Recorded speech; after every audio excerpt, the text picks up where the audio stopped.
Olá, gente. O assunto de hoje da nossa aula são poderes administrativos ou poderes da administração pública. Esses poderes, na verdade, não são apenas poderes da administração pública, são também deveres. Então, assim, alguns autores colocam como poder, dever da administração pública. Bom, qual o primeiro poder que a gente vai falar? Vamos falar do poder hierárquico da administração pública. O que seria o poder hierárquico? Preste atenção. Poder hierárquico é o poder que a administração tem de colocar uma hierarquia no seu trabalho administrativo. Qual é o objetivo de uma hierarquia? A hierarquia, gente, ela existe em qualquer lugar para que você tenha uma maior organização. Então, hierarquia existe para que você tenha maior organização. Então, imagina o seguinte, em qualquer lugar, para que você tenha uma organização, é preciso que você tenha hierarquia. Até nas sociedades mais primitivas. Então, você vê alguns animais, onde você tem um grupo de animais, sempre vai ter um líder, e esse líder é o que mantém a hierarquia no grupo, para que você tenha uma organização. Na administração pública, na nossa casa, também existe uma hierarquia. Setores que não possuem hierarquia são setores que são desorganizados, que são bagunçados. Então, a administração pública tem essa prerrogativa de estabelecer uma hierarquia. Então, vamos ver aqui. A administração pública possui o poder de estabelecer uma hierarquia, uma estrutura hierarquizada com o objetivo de alcançar uma maior organização nos serviços. Através do poder hierárquico decorrem as seguintes faculdades atribuídas ao superior com relação ao seu subordinado. Então vamos lá. O chefe. O que o chefe pode fazer? Dar ordens. Qual é o objetivo? Para que você tenha organização, você tenha comando. Então, chefe, a hierarquia, ele pode dar ordens, ele pode fiscalizar, ele pode delegar. O que é delegar? Delegar é quando você passa funções de um superior para um subalterno. Quando o chefe passa uma função para um subalterno, chama-se de delegação. O contrário, que é pegar uma função de um subalterno e trazer para o chefe, chama-se avocar. Então, delegar e avocar são dois verbos muito utilizados em concurso, não comuns no nosso dia a dia, mas que são antônimos. Enquanto na delegação é passar função do superior para o subordinado, na avocação você passa do subordinado para o superior. Entenda uma coisa, não é toda vez que você é chefe que você pode delegar a função. Ou, ao contrário, avocar uma função. A delegação e a avocação de atributos, de competências, só pode ser feito, gente, quando permitido expressamente por lei. Tá? Então, na delegação, existe na Constituição Federal, onde vocês vão estudar, algumas competências que são exclusivas. E a própria Constituição estabelece, essas são indelegáveis. Não sendo indelegável, a pessoa vai poder passar a função para o subalterno. Agora, a avocação, que é pegar uma função de um subalterno e trazer para si, você tem que ter duas condições para fazer essa avocação. O superior só pode avocar uma função se houver previsão legal e, além de previsão legal, essa avocação é sempre de forma temporária. Não pode existir uma avocação permanente. Então, lembrando, o chefe só é chefe se ele puder dar ordens, se ele puder fiscalizar, se ele puder avocar e se ele puder rever as decisões do seu subalterno. Ok? Mas aí preste atenção numa coisa.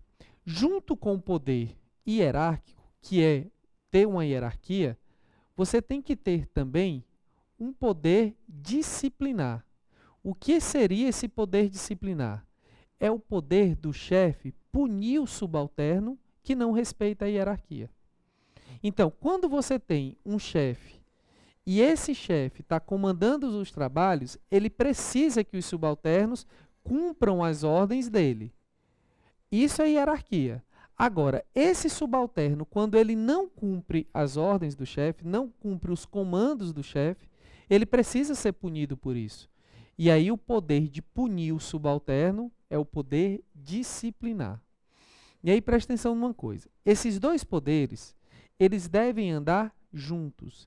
Eles não são iguais. Eles não são poderes independentes. Eles são poderes que devem caminhar juntos. Não adianta nada você ser chefe se você não possui uma disciplina. E não adianta nada você ter disciplina se você não é chefe. Ou seja, presta atenção numa coisa. Vamos pegar exemplos nossos do dia a dia. Quantas vezes a gente já teve chefes que tinham essa posição e esses chefes não tinham comando com os subalternos? Eu vou dar o maior exemplo para vocês isso. Eu acho que todo mundo já viveu na sua vida aquela situação da gente ter um professor que é o comandante da sala de aula, que ele é quem está ali organizando, ele possui a hierarquia, porque ele é a maior autoridade na sala de aula, mas é aquele chamado professor sem moral. Aquele que os alunos não respeitam. Olha, ele é chefe, ele está ali, ele é a maior autoridade na sala de aula. E por que os alunos não respeitam ele? Porque ele não tem disciplina. Prestem atenção que no nosso dia a dia vocês observam muito isso. O cara é chefe. Mas se ele foi posto na posição de chefe e não tem o poder de punir, ele não vai conseguir resolver isso de forma adequada. Ele não vai poder exercer sua função de forma adequada. Ora, se eu como chefe passo uma ordem, um subordinado meu não recebe essa ordem ou não cumpre essa ordem, se eu não puder punir ele, o que adianta? Nada, ele não vai me respeitar. E não adianta também você dar uma posição para um colega de disciplina se ele não é o chefe. As pessoas também não vão respeitar ele. E aí vamos pegar o nosso dia a dia de colégio, de pequenininho. Aquele professor sem moral, os alunos não respeitavam, porque ele não tinha o poder de punir. Às vezes eu já tive professores que faziam o seguinte: ele pegava, estava dando aula e colocava um colega para que ele fiscalizasse os outros colegas. Eu lembro que tinha um professor que fazia o seguinte: o chefe de turma era o responsável para chegar e dizer quem ia ficar com recreio, quem ia ficar sem recreio, quem ia fazer tarefinha, quem não ia fazer tarefinha. Aquele meu colega, ele tinha ali um momento de punição, ele tinha poder disciplinar, mas ninguém respeitava ele, porque ele não era chefe. Então, entenda, a maior concentração desses dois poderes é quando eles estão juntos. E aí eu digo para vocês, para mim, o maior exemplo disso são os militares. Quando você vê hierarquia e disciplina juntos. Por que os militares eles têm uma organização forte? Isso em qualquer militar, polícia militar, o exército, a marinha e a aeronáutica. Porque lá com eles a base é hierarquia. E quem não respeita a hierarquia militar é punido. Isso é claro. O comandante passou uma atribuição para o subalterno. Ele não cumpriu, ele vai ser punido. Porque possui hierarquia e disciplina. Entendido isso? Então, perfeito. Esses são os dois poderes que eu julgo assim, mais simples e que você entenda. Uma administração pública, dentro de uma administração, se você quer uma organização, você tem que estabelecer isso. Hierarquia e disciplina. O chefe tem que ter poder de punir. Agora, não se pode ter chefe em que ele puna por punir. Ele tem que saber utilizar. Aí eu lembro dos princípios da administração pública. Quem tem esse poder tem que usar de razoabilidade, proporcionalidade. E também cumprindo a lei de forma... Ou seja, os princípios da administração pública são utilizados em qualquer atitude da administração pública. Perfeito? Bom, então já vimos dois poderes. Poder hierárquico, poder disciplinar. Qual seria o próximo poder? A gente tem também dentro da administração pública o poder regulamentar. O que seria esse poder regulamentar? Bom, deixa eu ir para o quadro aqui para tentar mostrar para vocês mais ou menos como seria o exercício do poder regulamentar. Gente, presta atenção aqui numa coisa. A lei, ela é um documento feito pelo Poder Legislativo, onde o Poder Legislativo estabelece regras, estabelece normas de uma forma abstrata e genérica. Quando eu digo abstrato e genérico, ela é muito ampla. Então, vamos pegar aqui um exemplo para o caso dos servidores públicos. A lei dos servidores públicos estabelece que o servidor público tem que trabalhar 40 horas por semana. É assim que está estabelecido em lei. Servidor público trabalha 40 horas por semana. Ela não faz nenhuma menção a categorias específicas, a situações específicas. Ela traça de modo genérico. O servidor público, em regra, tem que trabalhar 40 horas por semana. Só vai ser diferente a isso se tiver uma lei específica estabelecendo isso. Aí você tem algumas categorias que têm carga horária de 20 horas semanais, de 30 horas semanais, mas isso precisa de uma lei específica, porque a lei genérica já estabelece isso. Aí você imagina, eu sou um servidor comum, não tenho categoria especial nenhuma. Eu tenho que trabalhar, segundo a lei, 40 horas por semana. Aí pergunto, posso trabalhar 20 horas na segunda e 20 horas na terça? Porque aí você pensa comigo, não, eu trabalho 20 horas na segunda, 20 horas na terça e fico livre de quarta a sexta. Posso até arrumar um outro emprego. E essas 20 horas, presta atenção, eu vou começar às 8 horas da manhã e eu vou entrar à noite adentro. E ainda fica mais fácil, porque à noite não tem movimento na repartição pública, eu posso exercer meu trabalho até de forma melhor, inclusive utilizar meu tempo para fazer coisas até particulares. Ora, se você chegar e levar em consideração só a lei, ela é muito genérica. Então, o que é que precisa? Precisa de uma explicação como é que essas 40 horas vão ser feitas. Como é que essas 40 horas vão ser cumpridas. Aí o que que acontece? A administração pública vem e diz o seguinte, essas 40 horas por semana, elas devem ser cumpridas 8 horas por dia, de segunda a sexta. Veja bem, quando se estabelece que essas 40 horas têm que ser cumpridas de 8 horas por dia, de segunda a sexta, eu não estou contrariando o que está estabelecido em lei. Então, entenda, eu só estou explicando como é que essas 40 horas vão ser exercidas. Quando a administração pública se utiliza dessa prerrogativa de explicar como uma lei vai ser exercida, ela está exercendo o chamado poder regulamentar. Ou seja, alguns autores chamam de poder normativo. O que é o poder regulamentar e o poder normativo? Agora eu explico para vocês. É o poder que a administração pública tem de explicar como um direito estabelecido em lei vai ser exercido. Porque os direitos estabelecidos em lei são sempre muito abstratos e genéricos. Então, imaginem vocês, a Constituição, que é uma lei, diz que a mulher tem o direito à licença maternidade de 120 dias. É só isso que a Constituição diz. Agora, como é que uma mulher vai tirar uma licença maternidade? Basta ela chegar na repartição, no emprego e dizer, estou grávida? Não. Vai ter que vir um documento que explique como é que esse direito vai ser exercido. E isso é o poder regulamentar. Agora vamos para o conceito de poder regulamentar. No nosso slide a gente tem aqui, por meio do poder regulamentar, os chefes do Poder Executivo Federal, Municipal e Estadual possuem competência para editar normas gerais e abstratas que explicam a lei, completando-a e dando sua correta aplicabilidade. Ou seja, a administração pública ela vai utilizar-se do poder regulamentar para explicar como uma lei será exercida. Perfeito?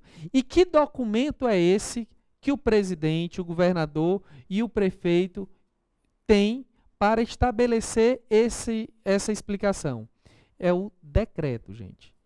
Então, vocês já devem ter ouvido muito aí, decreto número tal, decreto número tal. O decreto é sempre assim, decreto número tal, regulamenta direito tal estabelecido na lei tal. Então, decreto número tal, estabelece direitos ou regramentos para cumprir direito tal. Sempre o decreto tem como papel principal explicar como um direito vai ser exercido. Perfeito? Então, decreto é o documento que o presidente utiliza para explicar como um direito vai ser exercido. E aí, quem estuda, por exemplo, para vários concursos, já se deparou, por exemplo, no direito previdenciário, você tem as leis previdenciárias. As leis estabelecem todos os direitos de quem utiliza-se da Seguridade Social. Mas existem decretos dessas leis que explicam muito mais. É como se eu tivesse assim, a lei diz que eu tenho direito a um seguro acidente. Como é que eu adquiro esse seguro? É o decreto que vai estabelecer. A lei dá direito à mulher à licença maternidade. Como é que ela vai exercer essa licença maternidade? Como é que ela pode tirar? O decreto vai estabelecer isso. O decreto, então, tem como papel aqui no Brasil explicar como um direito vai ser exercido. Isso é o poder regulamentar. Perfeito? Mas aí um detalhe. Por meio do poder regulamentar, a administração pública não pode nem ampliar, nem restringir direitos. Presta atenção. O poder regulamentar, um decreto, não pode nem ampliar um direito, nem restringir direitos. A lei dá direito à mulher a uma licença maternidade de 120 dias. Não pode o decreto diminuir de 120 para 90, nem pode também ampliar.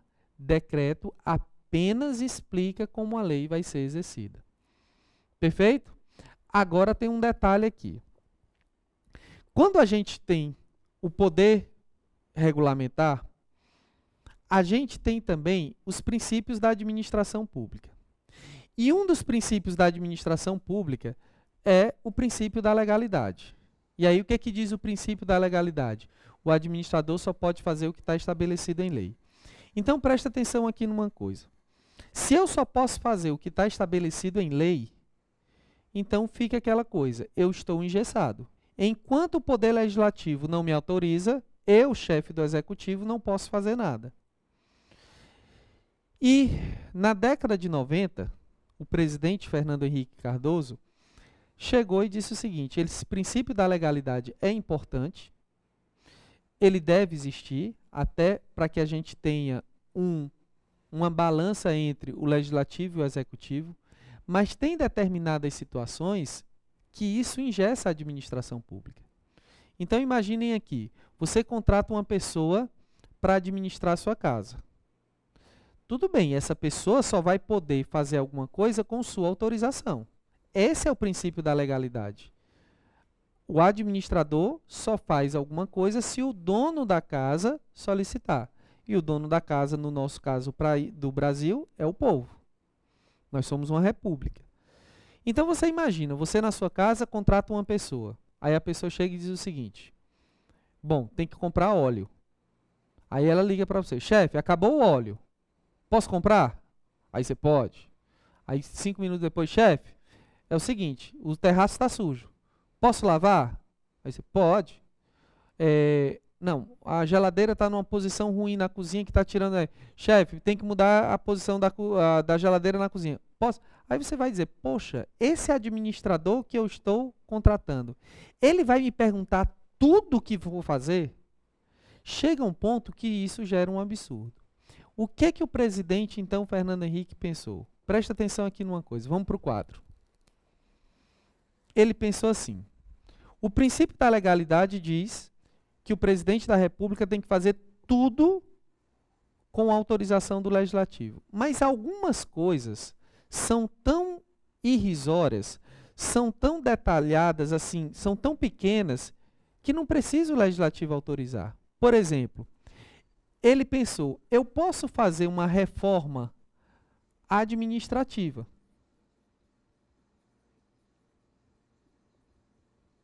Esse é uma prerrogativa do chefe do executivo, fazer reformas administrativas.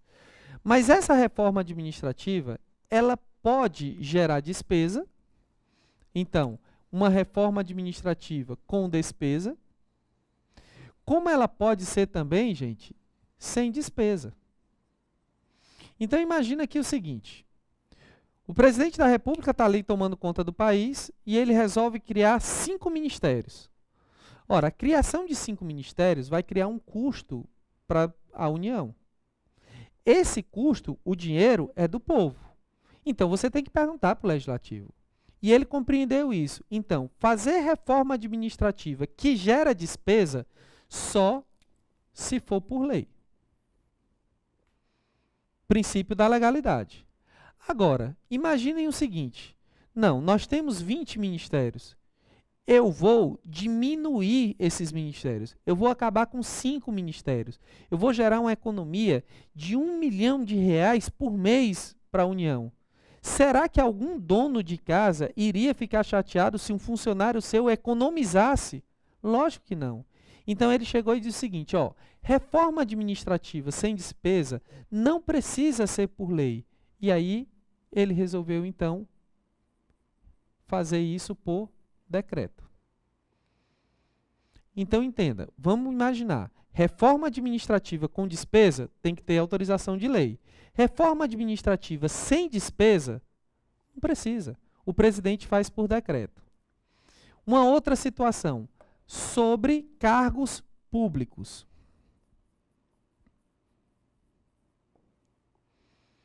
Então, vamos nessa mesma linha de raciocínio. Criação de cargo público, gente, gera despesa? Sim. Se gera despesa, então tem que perguntar ao dono da casa. Ou seja, tem que ser feito por lei. Perfeito? Agora, extinção de cargo público gera despesa? Aí você pode pensar assim de início. Não, calma. Depende. Se o cargo público estiver ocupado, ou seja, uma pessoa estiver exercendo esse cargo e você extingue esse cargo público, você vai ter que redistribuir essa pessoa, você vai ter que colocar em outro órgão público, você vai criar uma despesa até para indenizar essa pessoa. Então, a extinção de cargo público ocupado gera despesa. Só pode ser feita por lei. Agora, extinção de cargo público vago, por exemplo, imaginem eu, presidente da República, assumo a administração e peço um levantamento dos cargos públicos no Serviço Público Federal. E eu vejo que tem 200 cargos públicos vagos de datilógrafos no Serviço Público Federal. Aí você pensa comigo, eu vou fazer concurso para datilógrafo pleno século XXI? Não. Existe ainda a necessidade dessa função no serviço público? Também não. Então vamos fazer o seguinte, vamos acabar com esses cargos públicos. Vamos extinguir esses cargos públicos. Isso vai gerar alguma despesa? Não. Portanto, extinção de cargo público vago, aí sim, deve ser feita por decreto. Agora entendam uma coisa. Eu estou colocando aqui o documento que extingue cargo público vago e que faz reforma administrativa sem despesa, que é decreto. Mas eu expliquei para vocês anteriormente qual era o papel do decreto. Explicar como uma lei era exercida. E aí raciocina comigo. Esses dois decretos aqui explicam como uma lei será exercida? Não. E qual é o grande problema aí para o concurseiro?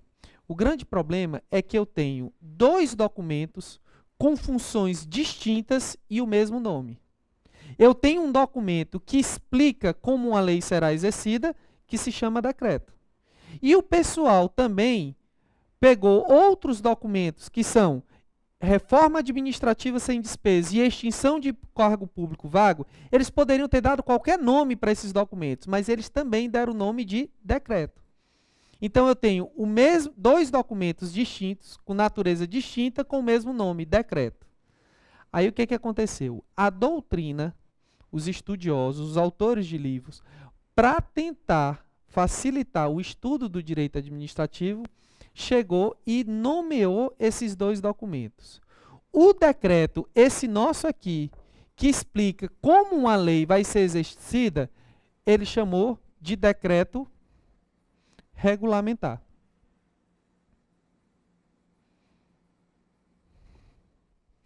Esse decreto que faz reforma administrativa sem despesas e cargo público vago, ele chamou de decreto autônomo. Agora prestem atenção numa coisa. Decreto autônomo e decreto regulamentar, vocês já entenderam o que é. Mas entendam, esse nome, decreto autônomo e decreto regulamentar, são nomes que só existem na doutrina. Se você pegar na legislação brasileira, só existe decreto. Aí os concursos e colocam o seguinte: existe no Brasil a figura do decreto autônomo? Sim, existe. Por que esse nome decreto autônomo é tão questionado nos concursos? Porque, na regra, gente, regra geral, o papel de um decreto é de explicar como uma lei vai ser exercida. Um decreto que não explica como uma lei vai ser exercida, ele é algo assim que não deveria existir. Mas aqui no Brasil, ele existe. E esse decreto autônomo no Brasil, ele só existe para duas coisas: fazer reforma administrativa sem despesa e extinção de cargo público vago. Perfeito? Os outros casos, como gera despesa, só por meio de lei. E aí lembra do princípio da legalidade. Qual é a ideia do princípio da legalidade? O administrador só pode fazer o que está estabelecido em lei. Perfeito? E aí lei é o dono da lei é feita pelos representantes do dono do país, que é o povo. Ok? Um outro poder que a gente tem é o poder de polícia. O que é o poder de polícia? Poder de polícia é o poder que a administração pública tem de explicar ou de invadir a individualidade das pessoas em benefício da população. Então, presta atenção. O que é o poder de polícia? A administração pública pode entrar na individualidade das pessoas em benefício da população. Ok? Toda vez, aí você diz assim, a polícia tem poder de polícia? Sim. Entenda, ela tem o poder de entrar na nossa individualidade em benefício da população. Os fiscais, por natureza,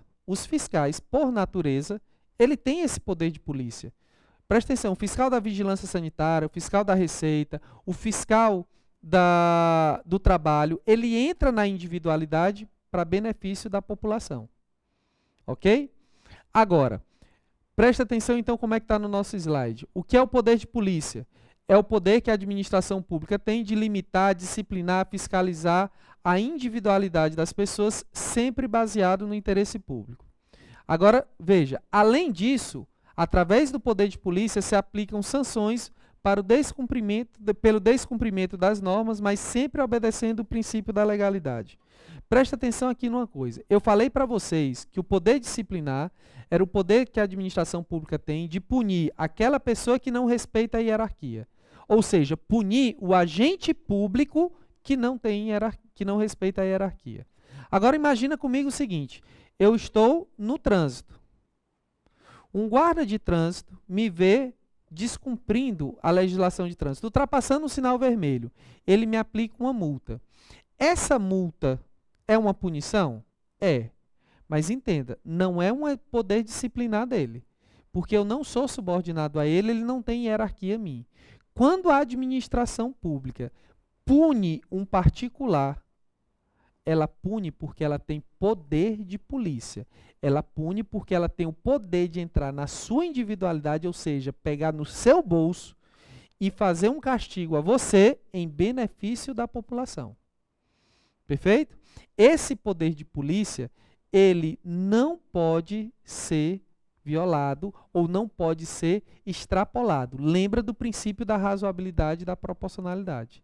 E quem tem poder de polícia, gente, usa quando julgar necessário. Ok? Bom, agora um detalhe que eu quero falar para vocês. Os livros de direito administrativo estabelecem outros dois poderes: poder discricionário, poder vinculado. Que, na verdade, não são poderes.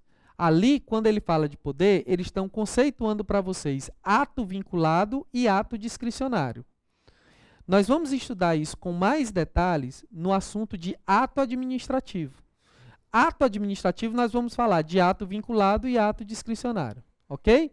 Então, para finalizar a aula de hoje, vamos para algumas questões de poderes administrativos. Vamos ver como é que o concurso cobra para você. Presta atenção aqui nessa questão. No exercício do poder regulamentar, os chefes do executivo não podem editar atos que contrariem a lei ou que criem direitos e obrigações que nela não estejam previstos, sob pena de ofensa ao princípio da legalidade. Gente, olha como essa questão está colocando de uma forma bem coerente. No exercício do poder regulamentar, que é o poder que a administração pública tem de explicar como um direito vai ser exercido, não pode editar ato que contraria a lei. Perfeito. Se ele tem que explicar o que a lei está exercendo, então ele não pode contrariar a lei. E não pode nem criar direitos e obrigações que nela não esteja previsto sob pena. Ou seja, eu até amplio aqui, nem pode criar, nem pode restringir. Com base no princípio da legalidade? Sim, ele só pode fazer o que está estabelecido em lei. Então, correto esse item. Uma outra questão. Como resulta do sistema hierárquico, poder hierárquico, o poder disciplinar existe no âmbito do poder executivo, mas não no dos poderes legislativo e judiciário, nos quais não há relação de hierarquia ou subordinação. Aqui, ele tentou confundir você de todas as formas. Presta atenção. O poder hierárquico e o poder disciplinar, ele existe para a administração pública. E quem é a administração pública? É só o executivo? Não. A administração pública, na verdade, gente, é uma função. O poder executivo, o poder legislativo e o poder judiciário são administrações públicas. São, mas quando exercem a função administrativa. Então, presta atenção. No legislativo, tem chefe? Tem. E esse chefe pode punir? Pode. Mas entenda uma coisa, lá no legislativo, quando você tem um chefe, esse chefe, ele vai poder punir o seu subalterno, mas ali ele não está legislando, ele está, na verdade, administrando o seu setor. Então, olha aqui, ele coloca, como resulta do sistema hierárquico, o poder disciplinar existe no âmbito do poder executivo, mas não nos poderes legislativos. Presta atenção, no poder legislativo e no poder judiciário também tem poder hierárquico, também tem poder disciplinar, quando eles estão exercendo a função administrativa. Então, está errado esse item. E uma última questão. No exercício do poder regulamentar, o presidente da República pode dispor, mediante decreto, sobre a extinção de funções ou cargos públicos quando vagos. Presta atenção, aqui é o tal do decreto autônomo. O decreto autônomo, gente, também é exercício do poder regulamentar. Perfeito? Então, esse item está correto. Ele se utiliza de decreto quando for para cargo público vago. Se for cargo público ocupado, aí só por lei, como a gente viu. Um grande abraço para vocês e até o nosso próximo encontro.